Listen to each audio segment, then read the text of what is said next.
Bismillahirrahmanirrahim. Alhamdulillah wa syukru ala ni'amillah la haula wa la quwata illa billah. Asyhadu an la ilaha illallah wahdahu la syarikalah wa asyhadu anna Muhammadan abduhu wa rasuluhu alladzi la nabiyya ba'dah. Usini wa iyyakum bitaqwallah wa ta'atih la'allakum turhamun. A'udzu billahi minasyaitonir rajim. Ya ayyuhalladzina amanu taqullaha haqqa tuqatih wa la tamutunna illa wa antum muslimun. Amma ba'du. Alhamdulillah, kita bersyukur kepada Allah. Pada kesempatan ini kita berkumpul, bersilaturahim, walaupun lewat udara. Mudah-mudahan kita semua ada di dalam naungan rahmat, inayah, maghfirah dari Allah Subhanahu wa taala. Amin ya Allah ya rabbal alamin. Ikhwatiman yang dimuliakan Allah Subhanahu wa taala, izinkan saya menyampaikan satu materi mengenai menjaga kehormatan dalam kajian Al-Quran dan hadis Rasulullah Sallallahu Alaihi Wasallam. Saya akan awali dari salah satu ayat Al-Quran di dalam surah Ali Imran, surah ketiga ayat 139. A'udzu billahi minasyaitonir rajim. Wala tahinu wala tahzanu wa antumul a'launa in kuntum mu'minin, kata Allah. Kita ini mulia. Kita ini pribadi yang mulia. Kita ini pribadi yang tinggi. A'la wa la yu'la alaih. Tinggi tidak akan ada lebih tinggi. Mulia tidak ada yang lebih mulia, kata Allah. Syaratnya apa? In kuntum mu'minin. Karena kita orang beriman. Jadi khotiman yang dimuliakan, ketika manusia lahir, itu dalam keadaan fitrah. Ya, terlahir dengan jiwa yang suci. Terlahir dengan dihiasi dengan penciptaan yang sempurna. Wujud manusia telah dibentuk sedemikian indah, sedemikian sempurna, tiada cacat. Tidak heran bila Al-Quran menyebutkan bahwa manusia merupakan ahsanu khuluqan. Di dalam surah At-Tin disebutkan fi ahsani taqwim. Ya. Kesempurnaan tersebut tidak semata bicara lahiriahnya saja, tetapi batiniahnya. Artinya ikhwatu iman, kesempurnaan, keindahan, kecantikan, lahir dan batin. Yang nampak dan yang tidak nampak. Begitu juga dalam diri manusia terdapat dua hal yang tidak dimiliki makhluk yang lain. Sebagai titipan yang harus dijaga dan dilestarikan. Apa itu? Akal dan nafsu. Keduanya memiliki peran yang fundamental dalam membentuk karakteristik dan kepribadian seseorang. Ikhwatiman yang dimuliakan, seperti yang saya sampaikan tadi, fitrah manusia ini didukung juga dengan adanya akal dan nafsu.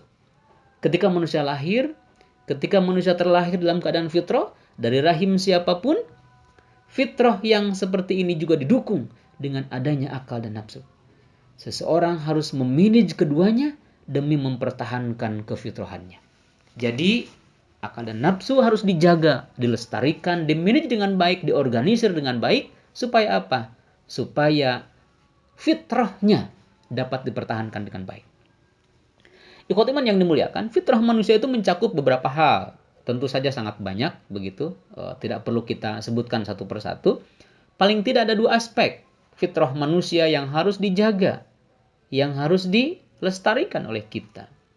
Keduanya harus dijaga dan dilestarikan secara berbarengan. Tidak bisa yang satu ditinggalkan. Yang satu dilestarikan, yang satu tidak. Yang satu dijaga, yang satu tidak. Pertama aspek lahir dan yang kedua aspek batin. Aspek lahir adalah semua sisi kehidupan manusia sebagai makhluk yang lahir dan tampak. Sebagai manusia yang lahir dan tampak. Yang kelihatan. Ya, yang kelihatan. Ikhwatiman yang dimuliakan, dalam diri manusia terdapat hal-hal yang indah, yang baik, yang sempurna Allah sampaikan, Allah ciptakan, Allah buat, Allah anugerahkan kepada kita, yang harus dijaga, yang harus diperhatikan dan dikembangkan. Dalam rangka apa? Dalam rangka mewujudkan tanggung jawab dan rasa syukur kepada Allah. Sekali lagi, kenapa harus dilestarikan? Karena adalah wujud tanggung jawab dan rasa syukur kita kepada Allah. Mata harus senantiasa dipakai untuk memandang serta menatap hal-hal yang menjadikannya dekat kepada Allah. Telinga harus selalu dimanfaatkan untuk mendengarkan berbagai nasihat dan mau'idhah yang mengarahkannya kepada jalan yang lurus sesuai dengan syariat Allah. Begitu juga dengan kedua kaki. Seseorang harus berjalan dan mengarungi dunia dengan penuh semangat dan harapan tinggi demi mendapatkan cahaya Allah yang selanjutnya membimbingnya mendapat kebahagiaan dunia dan kebahagiaan akhirat. Sukses dunia dan kesuksesan akhirat. Begitu juga dengan beberapa aspek lahir yang lain. Ikhwat iman yang dimuliakan, sementara aspek batin mencakup segala sesuatu yang berhubungan dengan jati diri manusia. Harkat, martabat, derajat yang harus diperjuangkan. Untuk apa? Untuk menjaga kehormatan dan kemuliaannya sebagai makhluk yang diberi kekuatan oleh Allah Subhanahu wa taala. Jadi ikhwat iman yang dimuliakan, kita secara fitrah diciptakan oleh Allah dan dianugerahkan oleh Allah sesuatu yang indah yang tidak dimiliki makhluk Allah yang lainnya. Ikhwat iman yang dimuliakan, ketika bertanya, bagaimana, apa sih kepentingannya supaya apa kepentingannya kita menjaga fitrah ini, ya? Apa kepentingannya kita menjaga fitrah ini? Dalam menghadapi dunia yang modern katanya seperti itu, tentu dengan kriteria-kriteria ya. Jadi kehidupan modern itu sebetulnya kriterianya apa begitu. Ada sebagian orang yang hanyut di dalamnya, mohon maaf, ada sebagian orang yang hanyut di dalamnya. Modernitas seakan mengharuskan adanya sikap dan gaya hidup yang serba materialistik dan hedonistik berbarengan. Ini pandangan manusia. Bekerja keras dan mengumpulkan harta sebanyak-banyaknya seakan menjadi tuntutan yang harus segera terpenuhi, bahkan tidak sedikit yang mendewakan harta yang notabene merupakan hiasan dunia saja. Zinatul hayatid dunya, permainan saja, la'ibun walahun. Itu kata Allah. Kemuliaan dan nilai manusia seringkali diukur melalui harta yang dimiliki ini.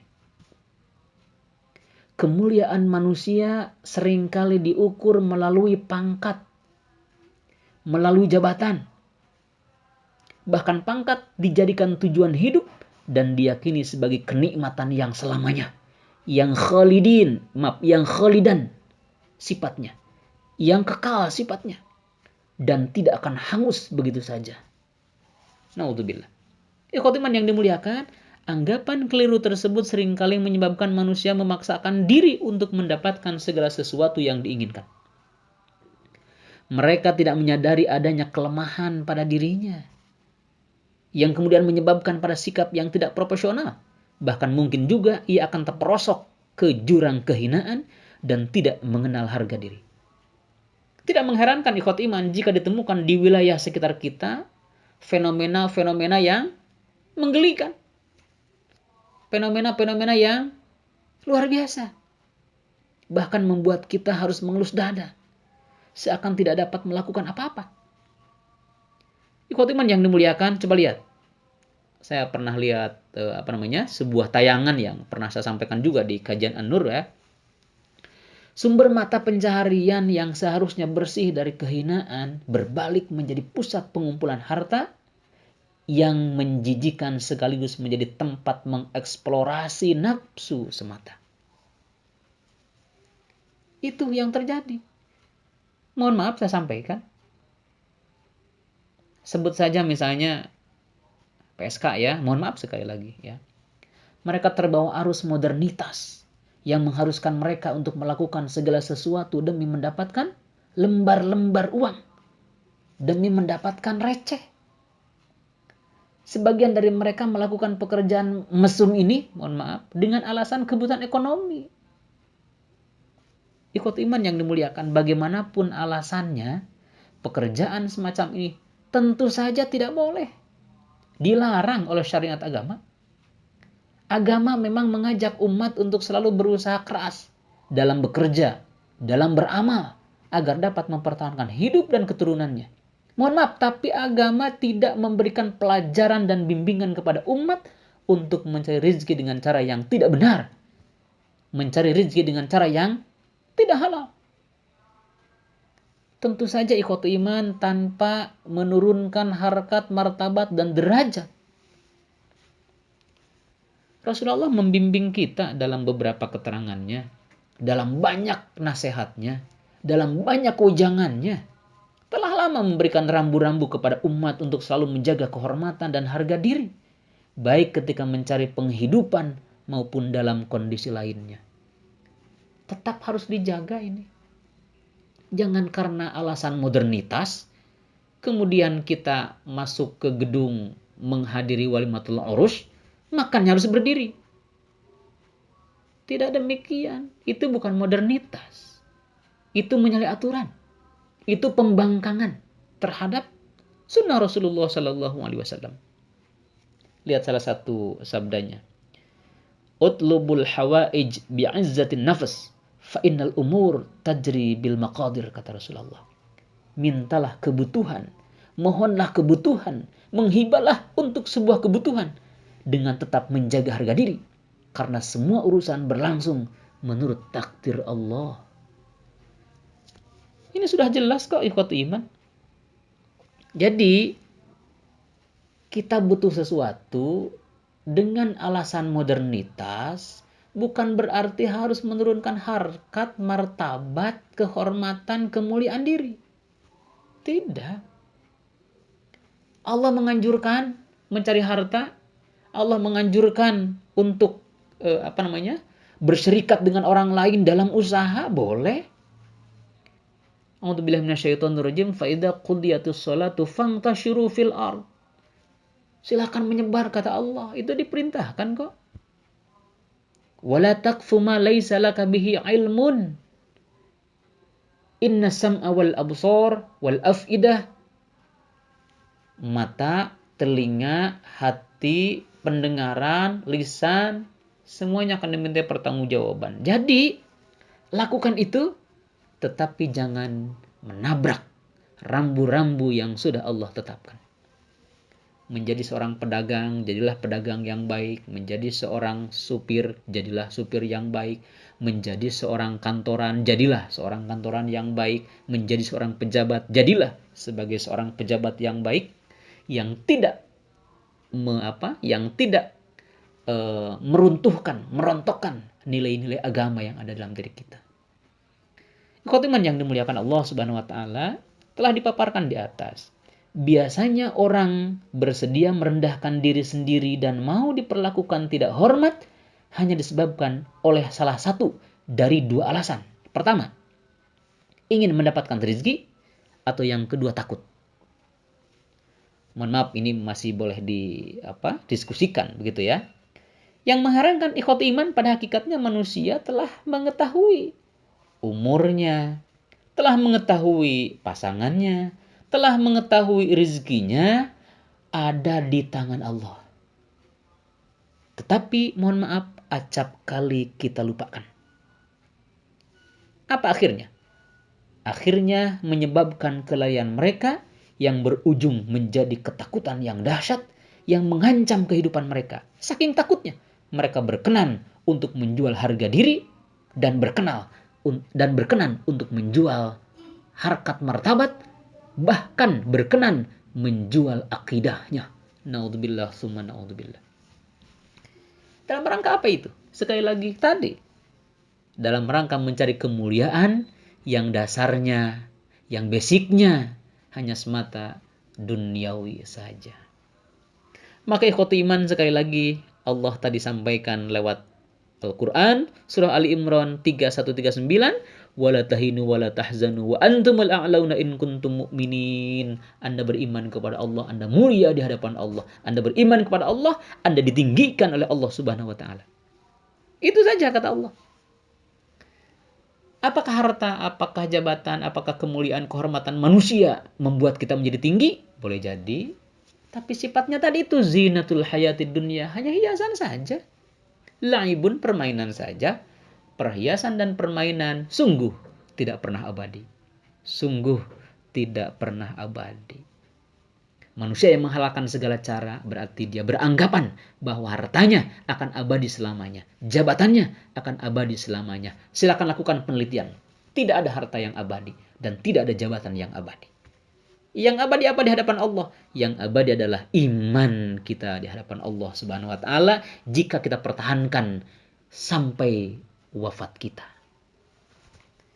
Iman yang dimuliakan, jadi kemuliaan kita sesungguhnya terletak pada iman kita. Sesungguhnya kemuliaan kita terletak pada takwa kita. Bukankah ikhwati iman ghayah, tujuan dari saum yang kita lakukan hari ini, saum yang sudah kita lakukan kemarin, dan saum yang akan kita lakukan esok dan seterusnya? Kata Allah, la'allakum tattaqun, untuk menjadi orang-orang yang takwa. Ikhwati iman, saya pernah menyampaikan kenapa takwa. Kenapa takwa? Kenapa kok tujuannya takwa? Lihat Al-Hujurat 49 ayat 13. Karena takwa ukuran kemuliaan seseorang. A'udzubillahi minasyaitonirrajim. Ya ayuhan nas, inna khalaqnakum min dzakari wa unsa wa ja'alnakum syu'uban wa qabaila lita'arafu. Inna akramakum indallahi atqakum, innallaha alimun khabir, kata Allah. Jadi mulia, jadi terhormat, sebetulnya bukan yang lain. Mulia terhormat itu atqakum, kata Allah. Di sisi Allah, di hadapan Allah itu atqakum, kata Allah. Gak ada artinya di hadapan Allah banyak harta jika tidak menjadi wasilah dalam rangka taat kepada Allah. Apa artinya jabatan di hadapan Allah jika tidak menjadi wasilah dalam rangka taat kepada Allah? Apa artinya kedudukan kita jika tidak menjadi wasilah taat kepada Allah Subhanahu wa taala? Apa artinya? Jadi khotiman yang dimuliakan, menjaga kehormatan, itulah yang sesungguhnya. Kita jaga kehormatan kita karena kita adalah orang-orang beriman. Jangan lunturkan kehormatan itu, jangan lunturkan kemuliaan itu hanya semata-mata untuk kepentingan duniawi yang sifatnya zinatul hayatid dunya. Nah, persoalannya ikhwatiman yang dimuliakan Allah, kita punya nafsu. Bagaimana nih? Kan begitu? Manage nafsunya. Kelola nafsunya. Organisir nafsunya. Supaya menjadi nafsu yang baik. Tidak menjerumuskan kita kepada hal yang buruk. Tidak menjerumuskan kita kepada maksiat. Tidak menjerumuskan kita kepada dosa. Manage dong. Nafsu yang harus di-manage. Nafsu yang akan mengakibatkan nafsu yang menjadi tahapan kita. Nafsu yang akan menjadi wasilah kita dalam rangka taat kepada Allah Subhanahu wa taala.